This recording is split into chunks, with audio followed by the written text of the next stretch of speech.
I'm doing a gas only tune-up with the 493 plugs and new coils.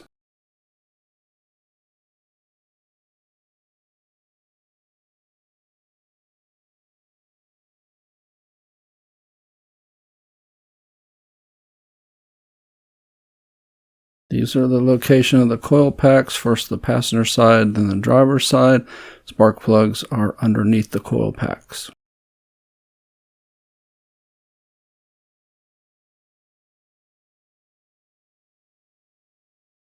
This step is optional, but since the car computer kind of learns as you drive, I'm resetting all of that by disconnecting the battery and leaving it disconnected while I do this tune-up.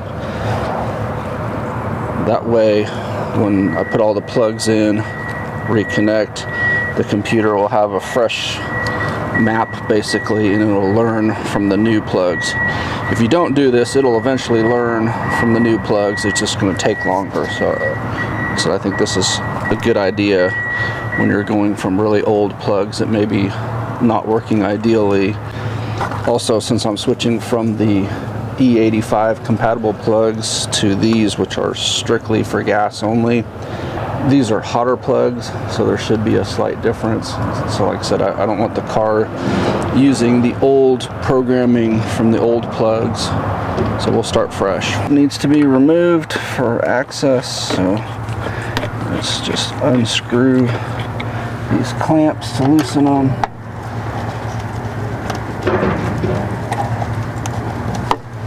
Disconnect this, and then we'll wrestle it off of there.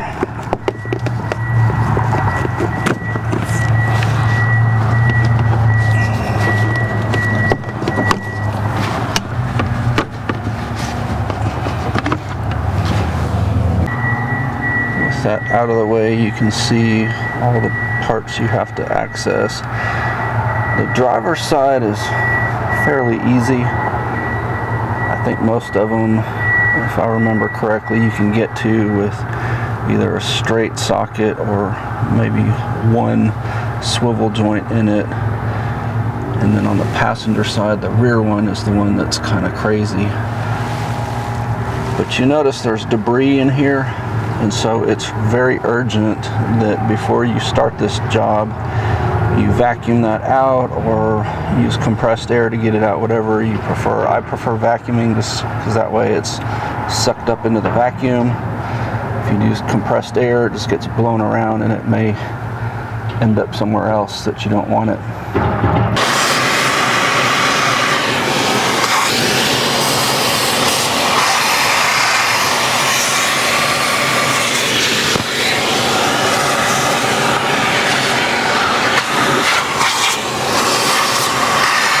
Coil packs are held in with 7mm bolts. Removing this from the passenger side. We're not touching. These are the fuel injectors here in between. So we're just getting the coils and the plugs.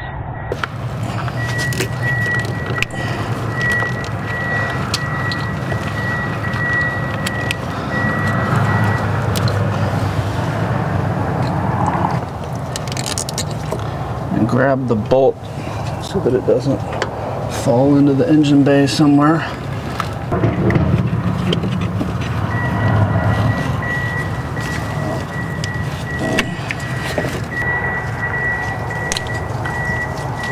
And then the release is on the bottom, not on the top.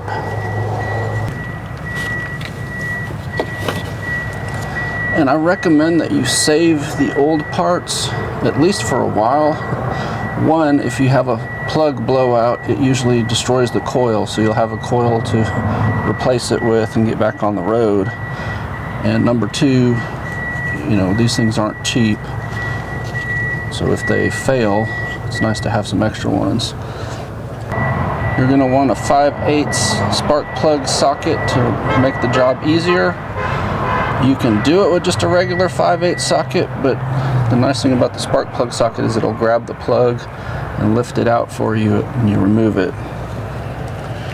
And in the rear, just on the passenger side, I think you need a swivel like this to actually make this angle. There might be a way to do it with a straight one.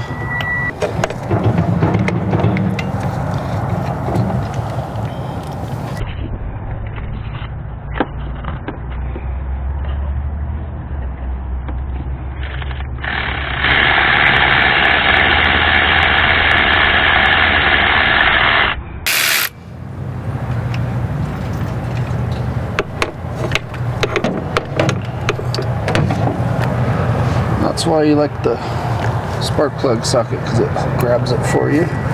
The spark plug should come pre-gapped, but you just want to check and make sure. It should be at 54 thousandths, 0.054.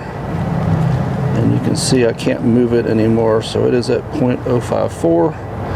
If it was over here somewhere, you'd want to bend the tip out until it fit on there tightly. If it was over here somewhere, you'd want to press it down. The trick is using the inside of there to bend or press, depending on which way you want to go with it. And, but like I said, it's already pre-gapped, so we're good to go. Other thing, I'm a big believer in the anti-seize. I know if you get online and you ask 100 people, probably 50 will say use it and 50 will say you don't, that these are coated, yada yada yada. Just go ahead and use it. Everybody that I know that is a certified Ford tech says to use them. So to me, that's better than people on the internet saying you don't need to use it. And there's no harm in using it.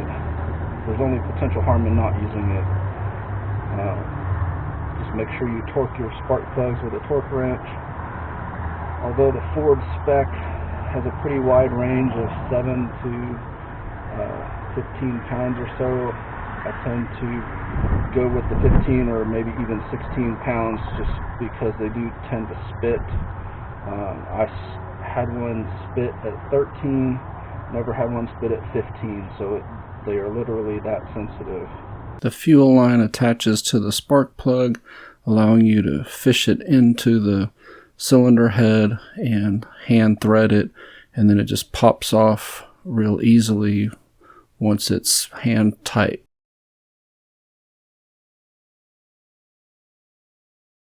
And just follow the same odd path that you did with the socket wrench.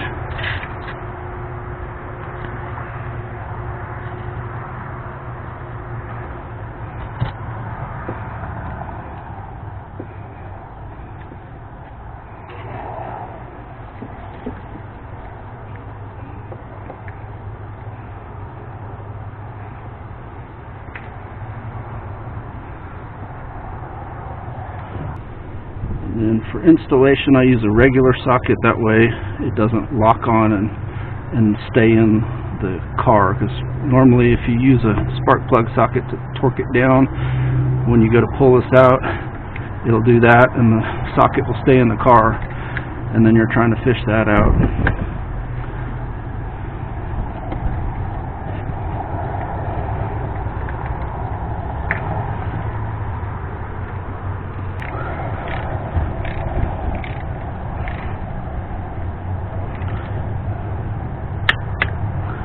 Dialectic tune-up grease keeps water out. You can use it on both the spark plug side and the electrical connector side.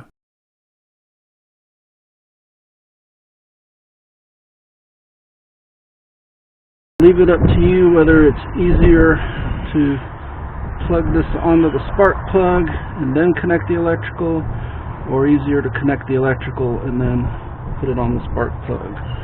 There's no right answer, it's just whatever's easier for you. Using power tools makes this go way easier and quicker. Just make sure you don't over torque.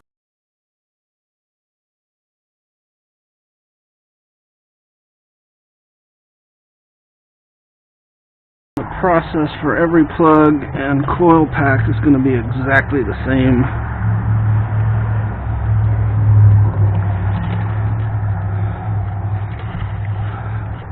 It's probably easiest to disconnect the electrical before you undo the bolt on it.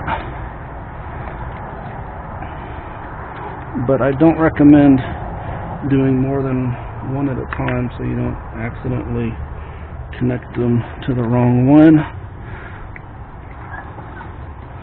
or you'll screw up the timing and possibly have catastrophic damage to your car.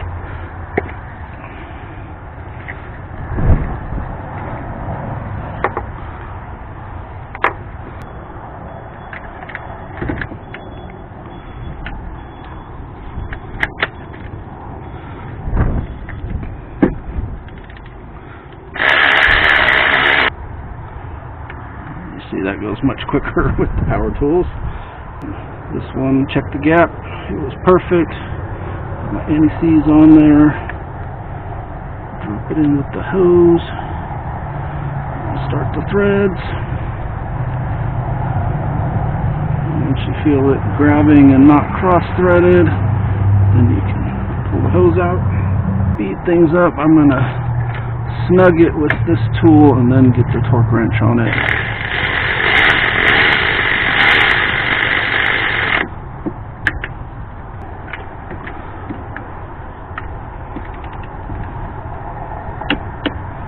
See, that made it so much easier because about a quarter turn and it torqued.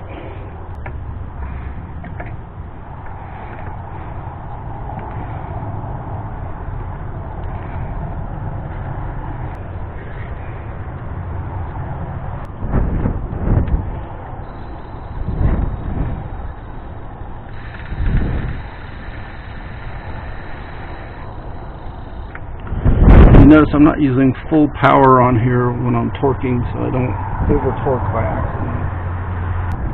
Alright, this one, see, we're using a swivel.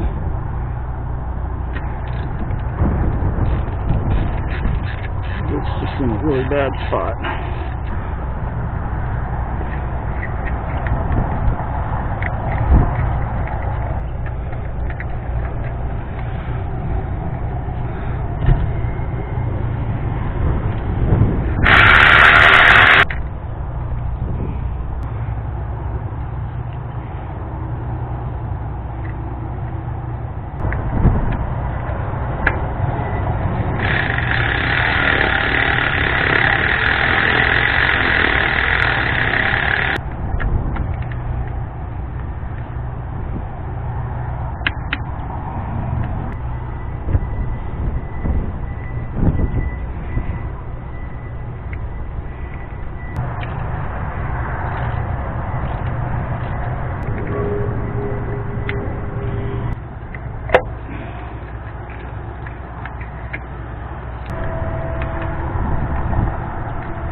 Next, we're just going to start her up, make sure everything's running.